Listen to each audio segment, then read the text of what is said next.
In this video, I will review the guidelines from the European Medicines Agency and the Food and Drug Administration that refers to immunogenicity clinical assessments. This is pretty much the focus of the talk is on clinical development. So when we are developing a drug, there's a multidisciplinary group of people that start planning from the chemistry to the biology to the human trials all the way to a successful approval of the drug. And the immunogenicity concepts have to be considered from the beginning. Note that in this particular team, there's people attending via video conferencing. Now, what does this mean? When the practicing physician is going to now use the drugs or prescribe them in the market or manage people that might be on drugs that are immunogenic, they will have the information in the current label on what is the immunogenic response of a particular drug, what is the manifestation that they have, how should they be managed, and also if there's any way to prevent them. So all of this is built from the very beginning when the teams are assembled for a new program that hopefully will become a new drug. I will begin with an FDA guidance for industry that was recently issued in 2019. I am taping this particular video in the month of April of 2020. So bear in mind that this is the immunogenicity testing of therapeutic protein drugs. This is a table of contents, and basically everything is based on the testing for anti-drug antibodies. But when you come to section 8, documentation, is when the clinician enters into understanding what is expected from the clinical standpoint, which is the focus of this video, on how to provide the sufficient information for a successful approval of the drug. Let's move on. The FDA guidance for industry for immunogenicity testing of therapeutic proteins is basically a document that facilitates the clinical development of drugs that could potentially be immunogenic. So clinicians, clinical teams have to be engaged and involved from the beginning of the programs. Very early on, maybe less involvement, but as the program develops and evolves and we're getting close to getting to human trials, we need to make sure that the clinical input is provided and it's appropriate to the risk of the program. We need to make sure that this particular development plan, and especially the immunogenicity assessment plan, is changing through the time of the development. It's a life cycle management. It evolves as the program is evolving. What is very important is that this document is telling us how do they expect to see all of these data in the biologics license application. This is basically the dossier that we put together when we bring to the FDA a proposal for a compound or a program to become an approved drug in the market.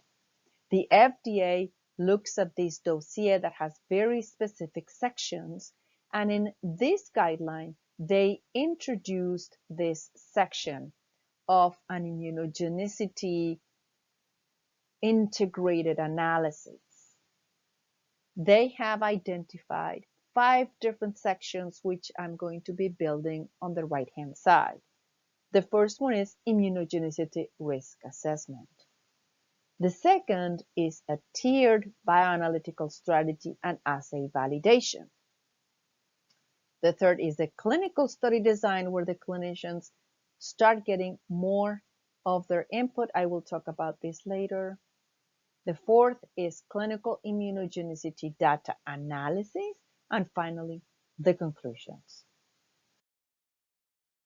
This particular introduction tells us also how are we going to build the dossier and where the immunogenicity information comes. So what they want is basically brief summaries of the immunogenicity results in module 2.7. This is for the dossier. If you are a practicing physician, you don't need to know where in the dossier it came from, but I think it's useful to know how is this information that you read in the package insert and that you read in the information when you prescribe a drug, was this built? Where did it come from? So the FDA requires an integration with a brief summary of overall the development program immunogenicity, and then separate studies will have to go when there's more than one study in module 5353. Each study will have its own individual result. In other words, you have a drug that you tested in many different indications. For instance, you could have a drug for rheumatoid arthritis that also is good for Crohn's disease, that is also good for psoriatic arthritis. So each one of the studies of the rheumatoid arthritis plan will have its own immunogenicity testing and reporting in each one of the results for each study. But then all of that data is integrated in module 2.7 as general immunogenicity that is seen with a particular drug. Now, when we go to the first section, section A, which I will explain a bit more, you see that right away at the beginning, they refer to a footnote. And this footnote says, see the guidance for industry immunogenicity assessment for therapeutic proteins. The most recent one we have at the time I'm taping this is from 2014. So it is important not to confuse that the guidance for 2019 is one word that changes. Immunogenicity testing of therapeutic protein products. The other one is immunogenicity assessment for therapeutic protein products. They have different dates. They may get updated at different times. But the important thing is you have to take a look at both. Do not underestimate the power of footnotes. The first section talks about immunogenicity risk assessment. It's a section basically populated by the specifics of the immunogenicity in terms of the protein product. It talks about the risk, and it is important that the clinicians in the team do provide what is the risk of the subject population and the risk of the clinical indication. The subject population of the clinical program may include healthy volunteers on phase 1. And we need to understand if the healthy volunteers with an intact immune system may have a higher immunogenic response. We also need to identify if the clinical indications where we plan to continue developing the drug and eventually where we want the drug to be used has a particular risk either of more or less immunogenic response. All of this needs to be populated and considered early on in the program. The second section, tiered bioanalytical strategy and assay validation, is very much for our colleagues who are using the standardization or validating the assays. Now, it is important that we understand that during each phase of the program, these assays have to be appropriately planned, and the strategy of the clinical program has to align with the strategy for the bioanalytical assays. To date, today's April 2020. Basically, the assays available for evaluating immunogenic responses are limited to anti-drug antibodies, and that's basically what we have available also in the market. In the future, there might be assays that could actually detect other non-anti-drug antibody immunogenic responses. It could be a T-cell assay, or it could be an assay that can adequately assess innate responses without antibodies to the drugs. But for now, this is anti-drug antibodies. What's really important is because the development programs are so long for drugs that the clinician and the clinical team consider the possibility of banking the serum samples for testing the serum from the patients that were involved in the program in the future after the clinical study has ended, because when these assays, even if they're anti-drug antibody assays, when there's a improvement in the technology or in the methodology, and we now have a more sensitive and more specific assay, we can go back to the samples that were frozen and retest them. So by the time we put together the dossier, we can actually provide the most up-to-date and best data that we have available. That's an important issue, is if you do not have the capability of keeping those samples, at least you write down in the development plan what is the risk of not being able to retest those samples. So from the beginning, section A and B, there is a role for the clinical functional line to provide and work in alignment with the rest of the multidisciplinary team into what the clinical program can do in terms of immunogenicity assessment. So let's move on to section C. Section C is on the clinical study design and sampling strategy on this particular guidance. And it is important to work with the clinical program in understanding when these samples have to be taken. The sampling plan is critical because your colleagues in the assay group might actually be able to say when they would prefer the samples. Your colleagues in clinical pharmacology, when they want the samples in terms of the expected PK parameters. But we also need to pay attention to the human response, primary and secondary humoral responses. I refer you to my YouTube primary and secondary humoral response video that explains better what I try to summarize here. If you are expecting a primary response in terms of the titers of anti-drug antibodies, you should know that first of all, they're idiosyncratic and they vary from human to human, but the peak in the titer response could be anywhere between 7 and 15 days. It then starts going down after a single dose.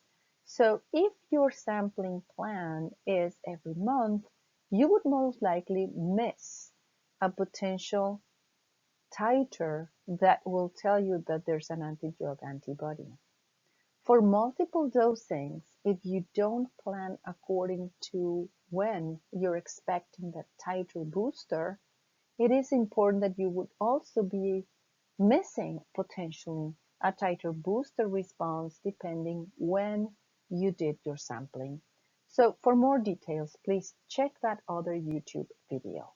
The important thing is the clinician needs to understand the sampling plan from all these different groups, what is the most important variable that you need to consider, and where is the timing for getting the samples for anti-drug antibodies. Section D is the clinical immunogenicity data analysis. So the analysis of the data is going to be dependent on the quality of the data. And what is the data that we are talking about? It's not just the anti-drug antibody results.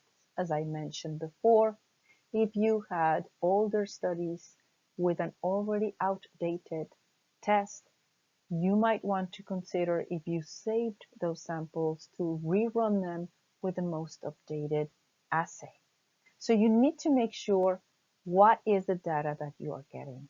But you also need to understand when the data was collected and how are you going to be able to summarize the results so that you discuss how the anti-drug antibodies may have affected PK, pharmacokinetics, PD, pharmacodynamics, efficacy, and safety.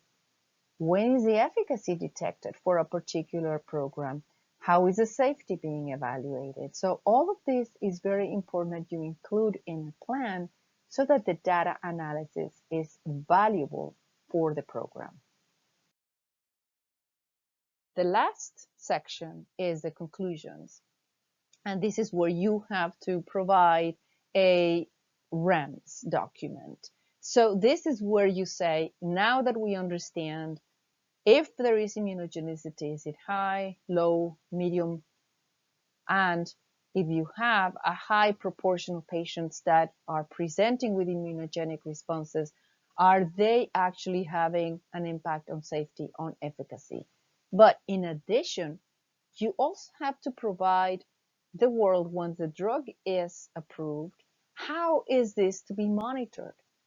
Do you need to provide guidance for clinical medical doctors who are going to be using your drug in the post-marketing space on how often do they have to monitor? Do they monitor all the time? Do they monitor only once? And what is the laboratory assay, commercial assay available for anti-drug antibodies, for instance? Or the monitoring could just be safety monitoring, which I will explain later. How often do they have to do it? And the other thing that's very important is provide also a management. What do they need to do should any of this occur? Do they have to stop the drug? Do they have to change the dose? Do they have to space it out?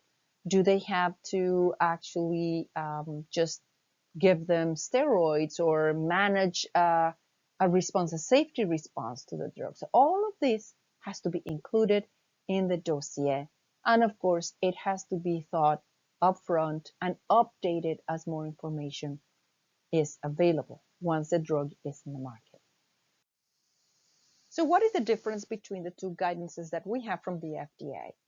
One of them is immunogenicity testing of therapeutic protein products. And it was issued, the latest one, in 2019 at the time of this taping. So please check that the immunogenicity testing of therapeutic protein products that you use in the guidance is current when you are planning your particular program. So in this particular guidance, there's a lot of focus on the assay, on the testing, and all the validation is extremely good, very well written, and very useful to follow very early on in the development program. That particular guidance has section 7 in documentation, is where it says, how do you document at the end the results? This is the section that first introduces the concept for the FDA of having an integrated summary of immunogenicity for the whole program, and it recommends 5 sections to be included. And it also tells you in a footnote, see the guidance for industry of immunogenicity assessment for therapeutic proteins. There's one word difference, testing and assessment. They're two different guidances, and both of them need to be followed. The latest version we have that's still current in 2020 was issued in 2014. And it has a lot more of the details on the assessment of immunogenicity for the program. The guidance for industry from the FDA for immunogenicity assessment of therapeutic protein products is the one that will explain how to complete the assessment in terms of clinical consequences of immunogenicity. There's consequences for efficacy and there's consequences for safety. The important thing is that for safety, we need to consider, according to the FDA, at least 5 different aspects. Was there an anaphylactic reaction to the drug? Was there a cytokine release syndrome? Was there an infusion reaction? Was there non-acute reactions? Or was there cross-reactivity to endogenous proteins? This refers especially when the therapeutic drug is a drug similar to an endogenous protein, like when you give insulin to a patient. And they could actually have cross-reactivity to endogenous insulin or epoetin. The long-term consequences in terms of safety are critical if a patient develops an immune reaction to a drug that cross-reacts with a natural protein. This does not refer basically to most of the monoclonal antibodies that we have as therapeutic drugs, because we don't have those monoclonal or polyclonal antibodies to those particular mechanism of actions in circulation. So A to D are important to consider in all the programs. E would have to also be considered when your therapeutic drug is a drug that could cross-react with an endogenous protein.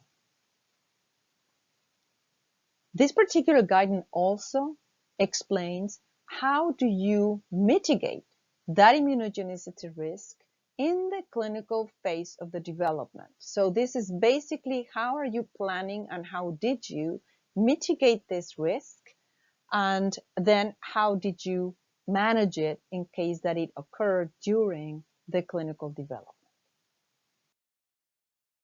I want to talk a bit on the anaphylaxis section of this particular guideline, because they do quote specifically that for anaphylaxis, they strongly recommend that the Sampson criteria are used. Because what's important is to capture all potential adverse events of interest. And the agency recommends that all of the cases that meet the diagnostic criteria of anaphylaxis, this is a Sampson criteria, regardless of the presumed pathophysiology. So the Sampson criteria are agnostic to the pathophysiology, and that's why they recommend strongly to use Sampson criteria. So when you have a clinical program, you need to make sure that all the components of the Sampson criteria were collected correctly, reported correctly, and analyzed correctly to know if they actually fulfill the criteria for anaphylaxis or not. Another thing that's very important, and I've mentioned this before, but it's very important, that anti-drug antibodies are not necessarily all what's needed to make sure that you can identify an immunogenic response. Number one, your immunogenic response could be non-humoral, not B-cell dependent. And it may be an immunogenic response in the absence of antibodies. And I strongly recommend you to look at other YouTube videos I have in my channel that talk about hypersensitivity responses. So going back to anti-drug antibodies, that's one thing. It could be an immunogenic response without an antibody, but also it could be an antibody-dependent immunogenic response, but you just missed in the blood collection. You may have missed the anti-drug antibody testing at the right time when the titers were detectable. Or your assay may not be the best validated assay of all, and you may be having a false negative result.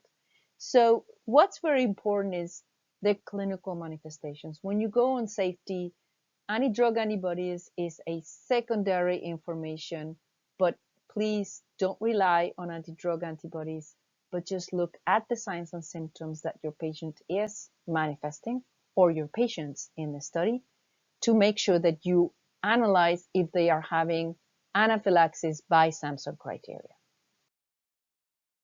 Sampson first published his criteria in 2005, and then it came back again in 2006. It's the same criteria basically. So when any of these three criteria are fulfilled, the patient is identified as potential anaphylaxis. So anaphylaxis is highly likely. That's what we need to make sure that we keep in mind. Criterion number one requires an illness that's minutes to several hours with involvement of skin, mucosa, or both. So this is a very typical anaphylactic response. Hives, you can have pruritus, you can have flushing, so basically the skin and the mucosa. And at least one of the following. So it's either having respiratory compromise, or reduced blood pressure, or associated symptoms of end organ dysfunction. So when you have these two situations, and this again Criterion number one is when we have no idea if the patient was having any particular hypersensitivity to the drug. It's the first time that they are being given the drug. If they develop this within hours of the drug infusion or the drug injection, then it's highly likely that they have an anaphylactic reaction and has to be followed up, reported, and of course locally treated as needed. This could be lethal, so it's very important. Again, they have to have skin or mucosa and at least respiratory or reduced blood pressure or symptom and organ dysfunction. Criterion number two now is when there's two or more of the following four criteria, and this is when it's after exposure to a likely antigen or allergen. So in this case, if you have a patient that did develop a hive after a subcutaneous injection the first time they were injected, and this disappeared after several days and could have been a mild reaction, but the patient could have had some sort of reaction without fulfilling Samson criteria for anaphylaxis, but you already know that they did have some sort of a reaction to the injection. So this is when it's likely an allergen or an immunogenic drug for that particular patient, and they present with two or more of the following: involvement of the skin, respiratory, reduced blood pressure, or persistent gastrointestinal symptoms. So in this case, the skin and mucosa are not required. It could be just nausea and reduced blood pressure, or nausea and respiratory dyspnea. But they already had hives the first time that they were injected. So in this case, they would fulfill the Samson criteria. And that's the difference between criteria number one and two, is do you know if the patient has reacted to this or not? Criteria number three is when you definitely know that the patient did react to this particular drug before. So this is usually criteria number three. We don't encounter it because if a patient did have a known immunogenic response, especially in the form of anaphylaxis, we just do not treat the patient again with that drug. But should this be the case, it's really just reduced blood pressure. It's a very quick way of fulfilling the Samson criteria. And of course, in children or in adults, this criteria is diagnosed or detected with different criteria. So bottom line, you need to make sure that you are collecting all of the potential adverse event preferred terms in your clinical program, and that you know the timing of these events to follow after an injection so that you can identify if they are presenting with criteria that fulfills the Samson diagnosis for anaphylaxis so it can be reported appropriately. In terms of the patient, you have to instruct every clinical investigator, clinical site, that should there be any of these manifestations, they have to treat accordingly at the site. If you do have a particular program that has a high likelihood of having anaphylactic responses, you could design in your clinical plan a pre-medication schedule where you give the patients some medicines to avoid this response if you know that your drug is immunogenic. Let's move on the European Medicines Agency guidelines. We have the Guideline on Immunogenicity for monoclonal antibodies and the Guideline on Immunogenicity for therapeutic proteins. So while the FDA considers both in the same guideline, the European Medicines Agency has two different guidelines. We start with an introduction that actually tells you why do they have different guidelines. The guideline for immunogenicity of monoclonal antibodies is the one that basically focuses on what's unique about monoclonal antibodies and how they can have clinical consequences. This is important because they also say that this does not replace what's in the other guideline. So the guideline for their therapeutic proteins is the one that has a lot more about the different manifestations on patients in terms of immunogenicity and what we need to do. This particular guideline is going to follow on what's unique on monoclonal antibodies. While they're not expected to produce cross-reactivity to an endogenous counterpart, they may have some elements of the monoclonal antibodies that are new or are derivatives that could be immunogenic. And that's why this guideline focuses on basically what is the uniqueness of those monoclonal antibodies that can cause immunogenicity. In this particular guideline, they also begin by telling us that we need to make sure that there's a section that describes the risk identification. So it is important to understand when this is being developed, what is likely to provoke clinical relevant immune responses. In the monoclonal antibody world, now that we have very complex monoclonal antibodies, we have, bispecific, trispecific, we have mutations on the Fc portions. I mean, any of those, we need to know if there's anything that could be a T cell epitope that could trigger an immune response. And all of these has to be captured correctly and understood by the clinician when the first clinical trial is going to be happening, and also for interpretation of the data. On section 6.2 on the risk assessment, it is important that we are being told that we need to provide sufficient information that leads to an assessment that integrates the individual risks in a clinical context. So that's why the clinician needs to make sure that the whole program will be able to be understood in the clinical context, and especially that we can integrate everything in an assessment from the beginning to the end. So everything that we see from the beginning to end, how does this play a role or doesn't play a role in the clinical context, and how did we capture it? How did we report it? How did we analyze it?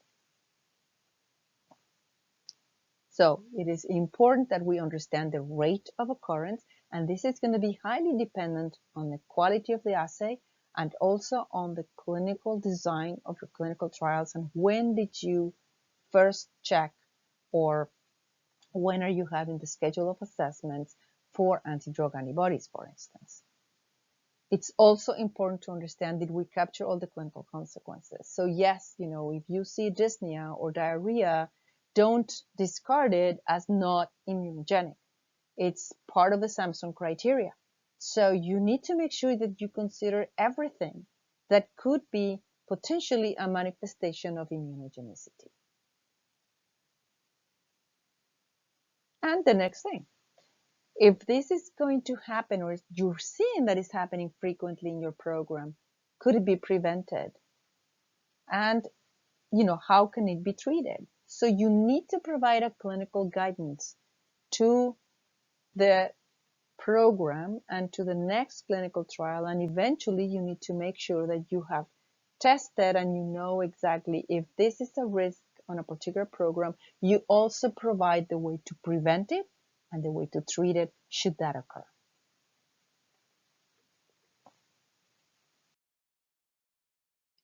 The next section is actually going to tell us that even though this is a guideline that tells you need to start producing this plan and work on this plan early in the product development, you need to revisit and update it. This is a living document, and it's a living strategy that as you are seeing or not seeing certain signals, you need to adjust and assign the level of risk that you know for your program. And this happens during the entire life cycle of the drug. So it's very important, as mentioned before, that you have to understand and explain what is the design and the extent of the immunogenicity testing. At the time of this taping, immunogenicity testing is limited to anti-drug antibodies.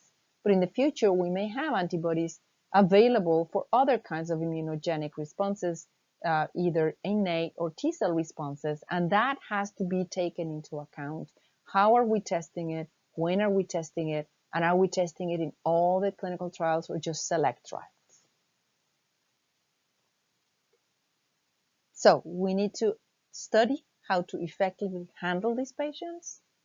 And when we are filing the marketing authorization application for consideration for approval of the drug, they do want to have an integrated summary of immunogenicity.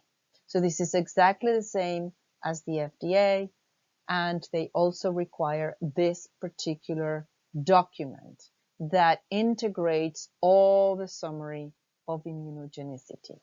And also, they want to know the risk management plan once the drug goes in the market, based on the risks and based on the integrated summary of immunogenicity. What is the recommendation for that drug in the market for managing the potential immunogenic response?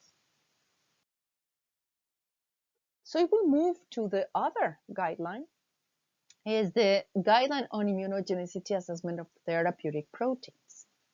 And this particular guidance has a bit more of explanation what is expected in an integrated analysis of immunogenicity.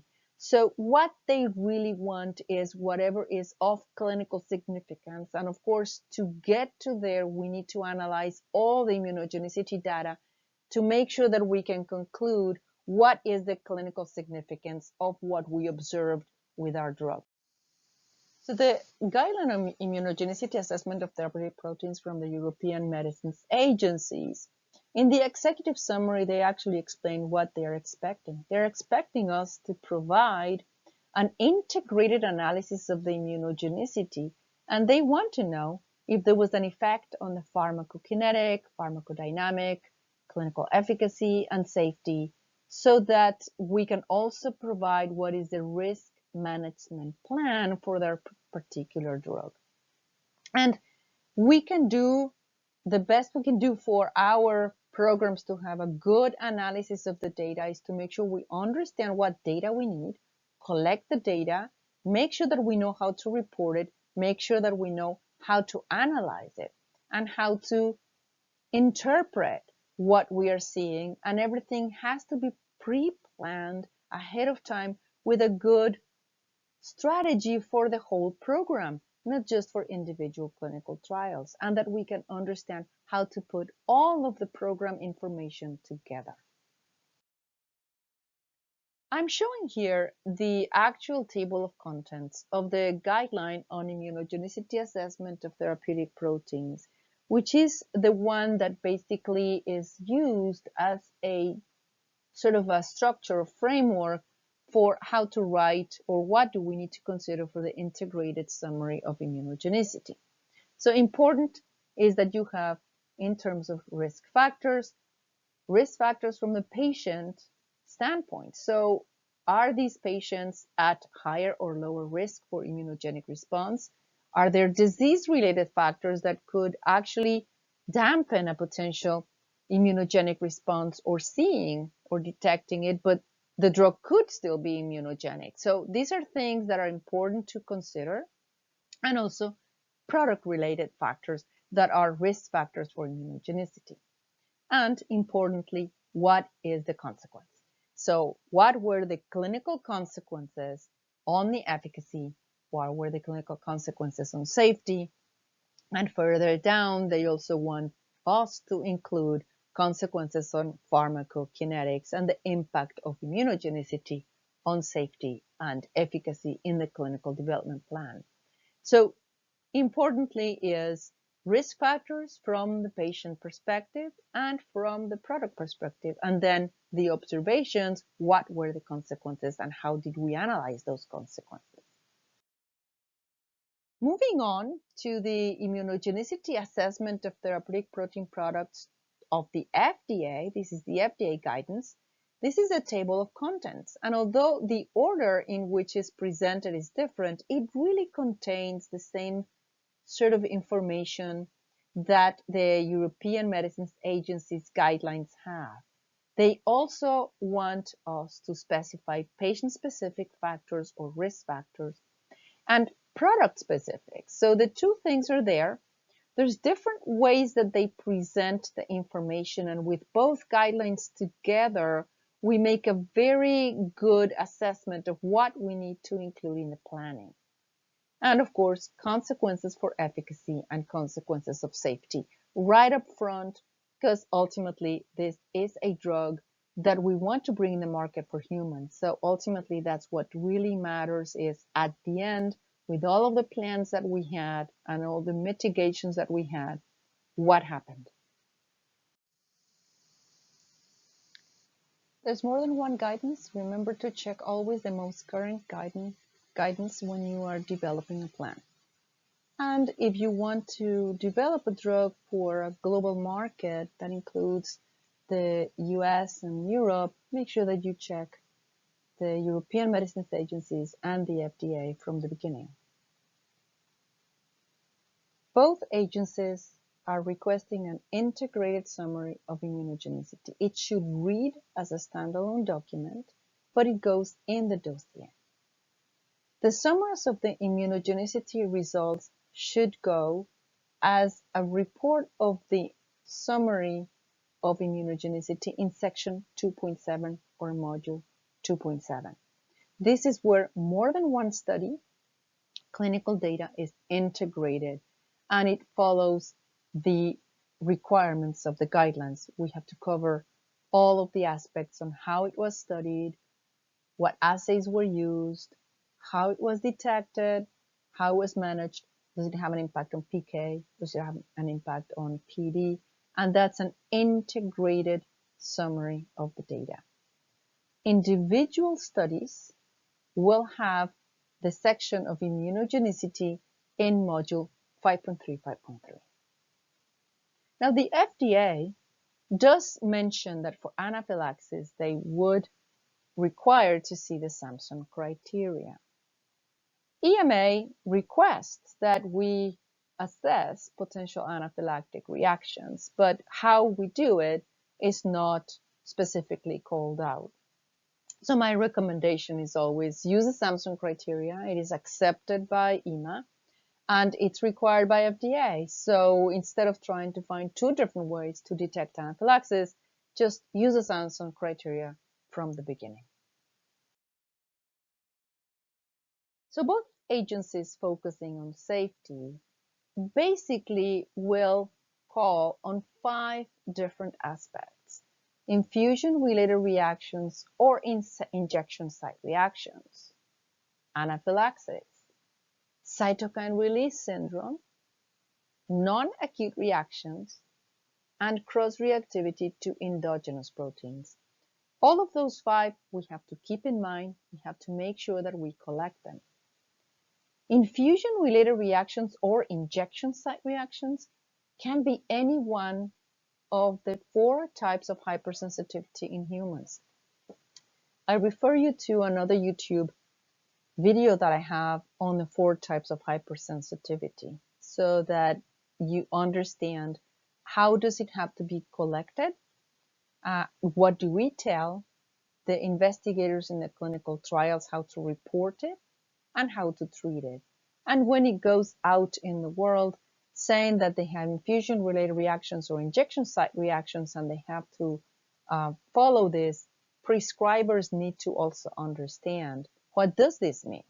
So if it's a type 4 hypersensitivity, remember it's a delayed type of hypersensitivity. So the patient may be reporting pruritus or hives 7 days after the injection, don't discard it. It could be an injection site reaction. So that's why it's very important that you understand what types of hypersensitivity responses are these immunogenic responses to the drug. Anaphylaxis is type 1 hypersensitivity. Cytokine release syndrome can be any one of the four, and there are many different guidelines on how to collect the important data and especially follow the patient. Both anaphylaxis and cytokine release syndrome can be serious and lethal. Non-acute reactions are basically types 3 and 4, which are also called delayed hypersensitivity reactions. And finally, cross-reactivity to endogenous proteins. Type 2 hypersensitivity, basically for endogenous proteins that are surface targets. So again, I refer you to another YouTube video that you can understand these four types of hypersensitivity and how they refer to drugs when the drug is immunogenic. Thank you very much for watching. And these are some of the references that I used. Of course, the 4 guidelines. These are the guidelines that I used. They are the most current at the time that I'm taping this video. Also, I refer you to several YouTube playlists that I have, and also a couple more. It's very important. There's a PhysioPathoPharmaco YouTube channel, which has excellent materials, and I highly also recommend you to check it. Thank you very much for watching. And if you like the video and subscribe to my channel. Thank you very much.